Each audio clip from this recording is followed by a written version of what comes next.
Hello, and welcome to My Week in Baseball. I'm your host, Phil Estruth Harrison. You're listening to Season 4, Episode 5.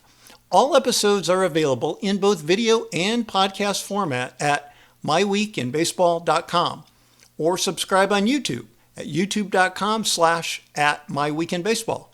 First, thank you to Rose Petal Studios for the logo and artwork created for this show. Learn more at rosepetalstudios.com. And many thanks as well to Ari Estruth in Nashville for our newly revised intro music. Well, today we've got new Red Sox jerseys. The Mariners closer has an ERA of what?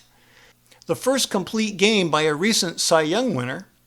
The hardest hit ball possibly ever.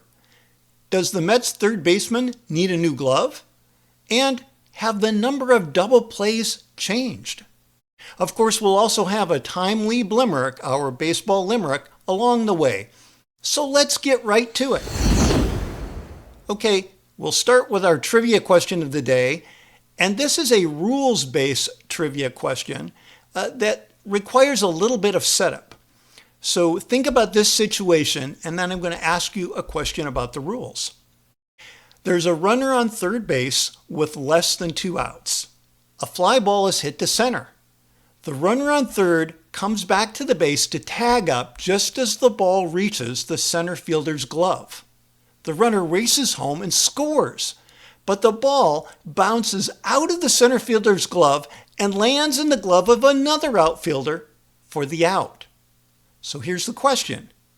Does the run count? Or can the defense throw to third and get him out since he tagged up before the ball was caught? We'll have the answer for you a little later in the broadcast. Next, a quick update on one thing that I forgot to mention in the previous broadcast about former Tiger center fielder Chet Lemon. And that's one thing that was incredible about him offensively was his propensity to get hit by a pitch. He actually led the league in hit by pitches 1, 2, 3, 4 times in his 16-year career and had an incredible number of career hit by pitches of over 150, about 12 per season. So he was getting on base at a great clip, career clip of 355, and part of that is due to his ability to lean into the plate and take one for the team and get on base. So just one more thing I wanted to mention, the hit by pitch leader, Chet Lemon. Next up, the Red Sox new jerseys. Well, now this is different. Now, I have never been especially a fan of the yellow and light blue City Connect jerseys that were meant to echo the color scheme of the Boston Marathon. Now, I know we have Boston fans who listen to this broadcast, so I would love to get your opinion. You could comment on YouTube. But they did recently release a brand new Connect jersey, and this time, I kind of like it. It's different. It is not the yellow that you may be used to. It is a tribute to the Green Monster. It's that kind of a light green, gray, or maybe it's green with a little white in it to wash it out just slightly. And it's perfect. It looks really good on the jersey. And then they use a bright yellow lettering, both for the Nike swoosh and also for the numbers that go on the uniform. It's got a Boston B on the sleeve in white. It says Red Sox across the front in white. I think it's a really nice looking jersey. They even have a tribute to the year. I think 1912 is on the jersey as well. But if you get a chance to go to a game and see one of those, or maybe you'll look it up online. But if you're a Red Sox fan, I think you might like these. So I'd be interested in your opinion. There's always the traditional jersey, right? Home and away. But now the two City Connect jerseys, the yellow jersey for the Boston Marathon, and now the new Green Monster jersey. What do you think? Next up, a Mariners closer with an ERA you may not believe. So this is through today, May 27 of 2025. We are a third of the way through the season. And what do you think Andres Munoz ERA is? The Mariners closer? It is zip, zero, nada, nothing. The Mariners closer has 17 saves and has not yet given up an earned run. He's even got, if you like WAR, which you might not, but if you like WAR, he's already got a win above replacement for the year of over 2, which is actually not a bad WAR to have for the whole year. So far this year, he has pitched in 23 games. Like I said, he has 17 saves. He has a win-loss record of 1-0. If you care about wins and losses anymore, he's faced 85 batters, and he has struck out 28 of them. He's actually striking out an incredible rate of over 11 batters per 9 innings, 11.1 batters per 9 innings. Hits per 9, just over 3. Walks per 9, just over 3. But 3.5 strikeouts to walks. So he has just been incredible. Somehow, amazingly, he has 2 blown saves. If you're a Mariners fan, you'll probably know the details on those. I don't without digging deeper into it. But I know if you're pitching in extra innings, it's really easy to blow a save because you start out the game with that runner on second. Even though it's not an earned run, if that runner scores, that could be a blown save if you enter the game in a save situation. It's also very easy to give up a ground ball or a fly out and let an inherited runner score. That also could cause a blown save. But this is, to my knowledge, the first time a pitcher has gone this deep into the season without allowing an earned run. So congrats to Andres Munoz in his age 26 season for the Seattle Mariners as he continues to blow away the competition in his role as closer. Next up, from Sunday, May 25. Well, if you got up early enough in Detroit, when you had to get up early because the game started due to a broadcast on Roku, the game's first pitch was at 11:35 a.m. Eastern. So if you were actually going to go to the game, you need to get up and get out there quickly. And that's a bleary-eyed 8:30 in the morning for a Sunday for those of us on the West Coast.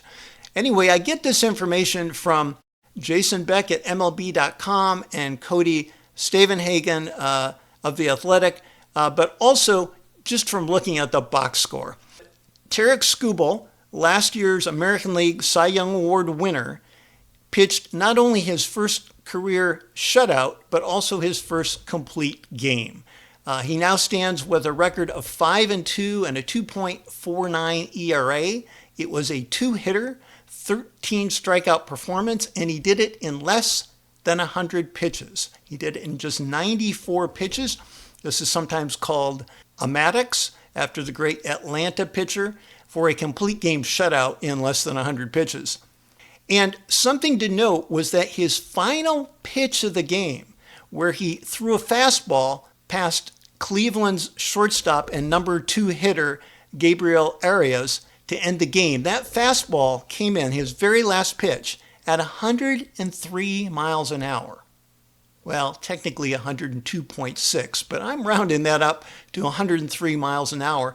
Interestingly, not only was it the fastest pitch of Tarik Skubal's career, but it was also the fastest pitch of any kind thrown in the 9th inning by a starter.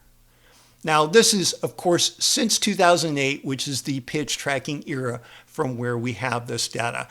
But what an incredible performance. And unbelievably, the Tigers have the best record in the American League and their best 50-game start since 2006, when their surprising team went all the way to the World Series.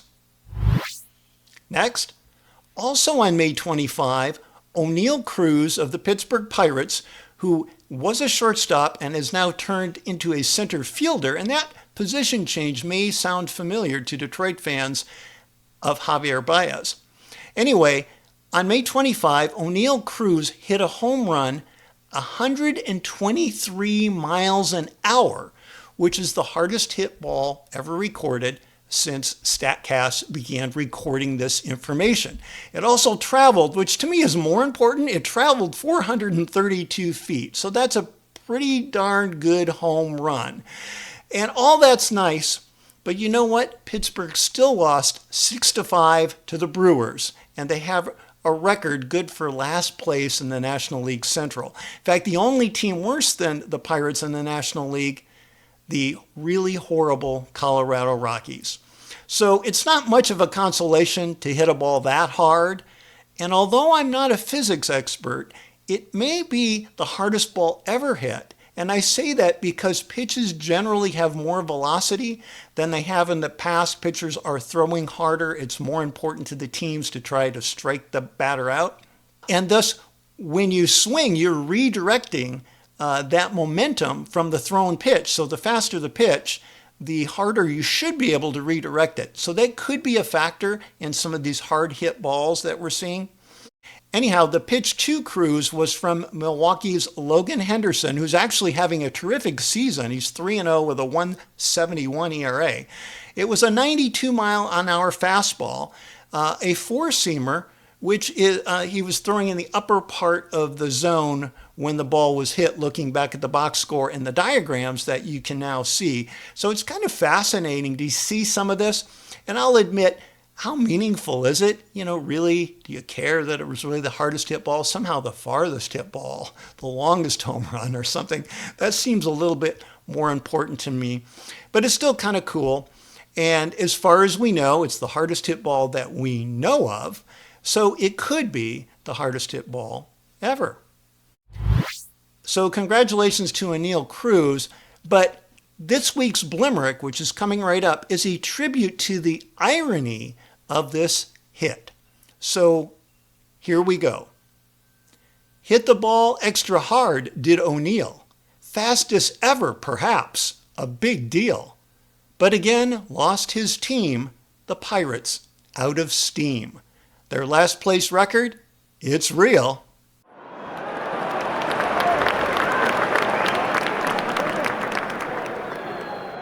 So next up, and I'm going to give credit for this to writer Brian Murphy of Major League Baseball's The Lineup newsletter. But this is about the third baseman of the Mets. And tell me if you think perhaps he needs a new glove. Recently, Mark Vientos of the Mets had a hard smash ball that was hit to him along third base. He reaches out to backhand the ball near the third base line. The ball is hit low toward the ground. But wait, where did it go? Right through his glove, and down the line for a two-base error. No, and that's what I thought. How did this happen? Did his glove come apart? Did it break the webbing? You know, were the ties in the glove loose? No, it didn't at all. Instead, in the webbing of his glove, which to me looks more like an outfielder's glove, and you've seen those where you've got the little small openings in the webbing of the glove, the openings are too small for an actual ball under normal circumstances to go through the hole. But this grounder was hit like a rocket, and it bounced and pushed through the hole in the pocket and then dribbles out into the outfield. I had to actually zoom in on the replays of it to try to see what happened, because it almost looks like it just bounces off his glove, but when you zoom in, it doesn't bounce. It goes through the glove. It is totally crazy, and my question is, will Vientos now need to purchase a new glove? He might want to think about it. Next up, this comes from a recent question from one of you, from a listener. And I love the question. It's, are the number of double plays down with the apparent emphasis on launch angle and home runs? I thought, what a great question. And are they? You know, I had to look it up, but the short answer is yes. There are fewer base runners and there are fewer ground balls.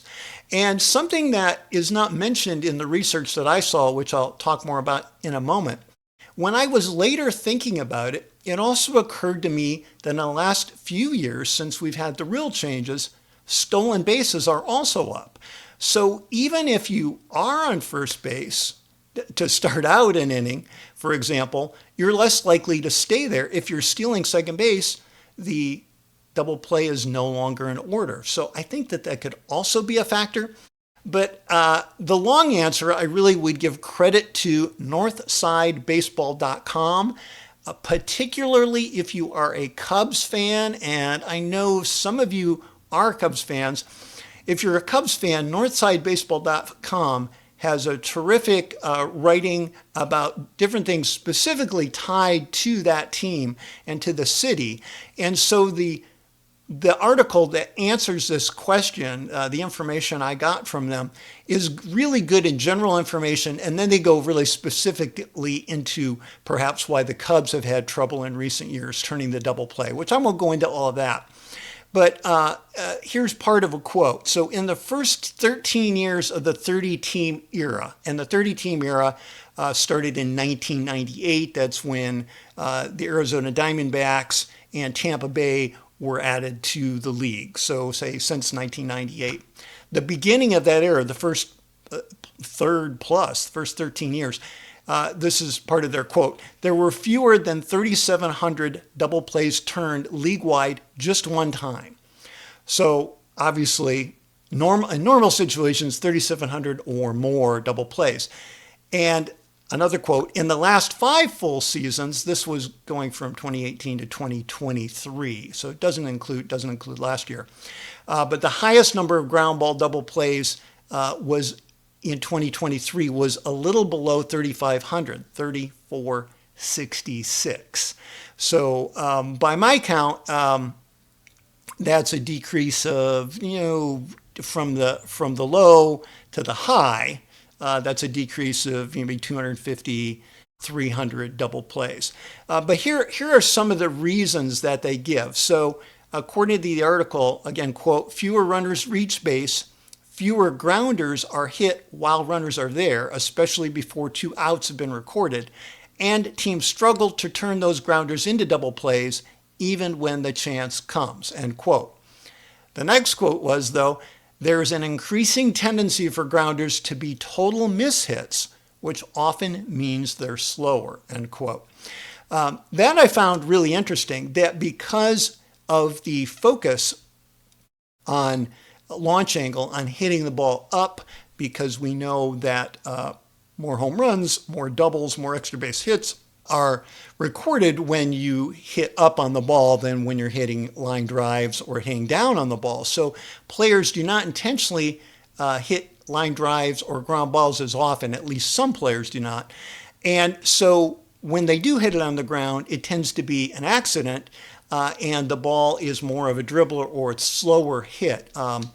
And that can mean, of course, that, maybe there's a runner on first. Say in the old days, if somebody was really swinging away at that ball and was trying to hit a line drive to hit it on the ground, it's right to me, tailor-made double play, if you've heard that phrase, that was easy. But these days, some of those balls come slowly, the play develops slowly, and by the time you get the ball, you've either got to go to second only, or maybe you've got to go to first only. You have somewhat of a lower chance of getting both outs. So I find that all interesting, and I'm really glad to have had the question. It made me look at the information a little bit. And without diving deeper into it, my feeling was the decrease didn't seem like it was huge, though. I know I was comparing the fewer double plays, say 3,700, to the most double plays in more recent years, which was under 3,500. But let's say it's maybe 300-ish double plays a year to be generous. So without looking at that further, divide by your 30 teams, that's only about 10 fewer double plays per team per year, which is certainly a decrease, but it doesn't seem like something a typical fan would notice. So that might require some further investigation. But I kind of like the overall question, and it turns out that actually is true. We're trying to hit the ball in the air more, and there's also the emphasis on the pitching side of velocity and movement and trying to strike the batter out. So we actually want fewer balls in play. Fewer balls in play should also mean fewer double plays. So I think there are lots of reasons that double plays are down. It's not just a one-size-fits-all answer. Next up, Something I just wanted to mention, the same listener with that great question also asked me if I make money on this podcast, which that's the first time I think I've been asked that. The answer is I do not. And that is intentional for two reasons. Number one, I don't want you to have to watch or listen to ads while you're watching or listening to this broadcast. And you would have to if I was trying to monetize it. The second reason, which might be a more practical reason, is that the amount that you can make per ad is so minuscule. You would have to have tens of thousands of viewers for it even to begin to make economic sense. And certainly a lot of people do. But for me, I'm doing it because I love baseball. I love the questions that I get, and I love kind of looking into what's this? Why did that happen? Here's something new. So again, thanks for that question.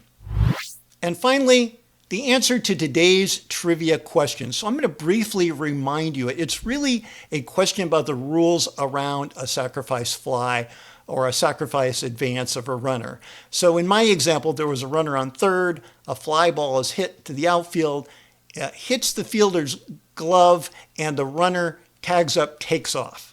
But the ball then bounces out of that fielder's glove, and in my example, somebody else catches the ball. You could say maybe even the same person catches the ball. But the question really is, does that run count, or can that batter be put out by then throwing to the base and say stepping on the base? What's your answer? The correct answer is the runner is safe. And here's why. The sacrifice fly tag rule is this, and quote, a catch is legal if the ball is finally held by any fielder, even though juggled, as long as it happens before it touches the ground. So, and it goes on to say that the runner may leave their base the instant the first fielder touches the ball. The reason for today's trivia question is that something similar recently happened in a Dodgers-Mets game. And I get this information from MLB.com and writers Anthony DiComo and Sonia Chen. But this is the Mets and the Dodgers. And Michael Conforto is a runner. In reality, he was not on third base scoring. In this example, he was actually on second base, and he was tagging up going to third. And it appeared that he left second base early, because what happened is a fly ball was hit by Mookie Betts, and the ball was hit between Tyrone Taylor and Juan Soto playing outfield for the Mets. And I know in my head, it sounds confusing because I'm used to Michael Conforto having been a Met, and Conforto is, of course, now on the Dodgers. Anyway, the same kind of situation happens. The ball is hit. Soto is there. It bounces off Soto's glove more than once, and it eventually pops up and is caught by Taylor, the center fielder. He grabs it actually with his bare hand just before it hits the turf. So it's a pretty fun play to watch in that regard. And Conforto is already on his way to third, so they throw the ball into second, where the fielder fields it and steps on the bag, and they figured that he would be out. The umpires ruled him safe, and the runner coming from first, also Ohtani, got to second safely because they didn't bother to tag him because they thought they already had the out. So both runners end up being safe, and the ruling was upheld on review of the video because the rule actually says as soon as the ball hits an outfielder's glove, the runner can advance. And it sounds funny, you're like, well, why would that be? Why wouldn't the outfielder have to catch the ball?